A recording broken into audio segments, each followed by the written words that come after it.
Oh hey, hi, I'm J.Lynn Johnston. You know, when I was a kid, I loved pretty much every bit of music I could get my hands on, but there was one artist I loved hands down, pants down more than any other. Richard Marx. That's right, I had his Repeat Offender poster on my wall. I wore those cassettes out. I played them over and over and over, flipping sides and going again. My first experience in an actual vocal booth was on Pier 39 in San Francisco.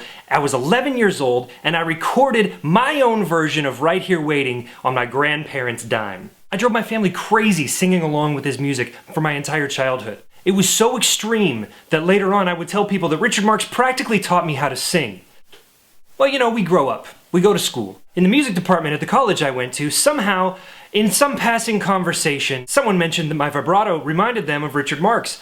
And I made the same comment. I said, oh, well, the guy practically taught me how to sing. I don't know if somebody overheard that conversation and took it the wrong way, or if the game of telephone kind of happened, but somehow that statement that Richard Marx practically taught me how to sing got changed into people believing that Richard Marx taught me how to sing, which then got enhanced and the rumor got upgraded to, hey, that's the guy that took vocal lessons from Richard Marx. Now this was all rumor. I had no idea anybody was talking about any of this stuff until one day this girl Brooke comes up to me after class and she says, you know what, okay, I'm sorry, but I have to ask. Richard Marx? To which I responded, oh, God, yeah, Richard Marx kicks ass, he always will. She says, right, I know, I love it, but your voice and you know, taught you to sing? So I reiterated, yeah, the guy practically taught me how to sing, man. I was singing along to everything on those tapes and just doing everything I could to mimic it. She says, right, but how did you meet him?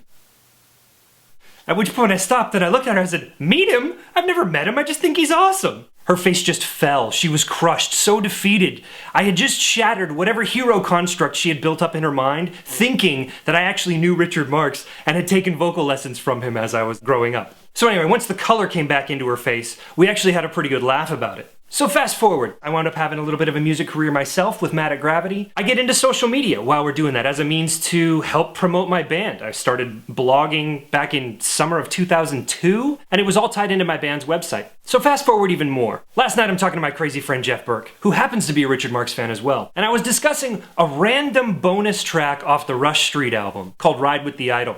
And it got me reminiscing about my Richard Marx fandom and the poster I had on my wall. So I tweeted. And about 6 hours later, I got a response from Richard Marx. Rock and roll.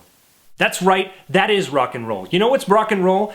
Rock and roll is having your childhood idol answer you back on Twitter, number one. And number two, and more importantly, he is now hip to what I am hip to. I spent the next 2 hours rolling around in a pit of geek boner. I got myself all caught up. I'm now subscribed to Richard Marx's official YouTube channel. His Twitter account, I believe, just got verified today as him. Part of the reason I think this is so cool is that it shows that the old guard, these powerhouses of media 1.0, 30 million records sold, 13 #1 hits, yes, that's a powerhouse, I don't care who you are. Now they're taking media 2.0, web 2.0, they're taking it seriously. And Richard Marx is doing it right. Because it's social, this is social media. You have to interact socially, both directions.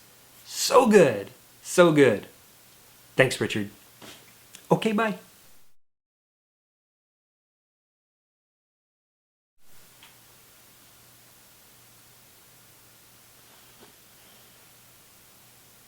Barefoot.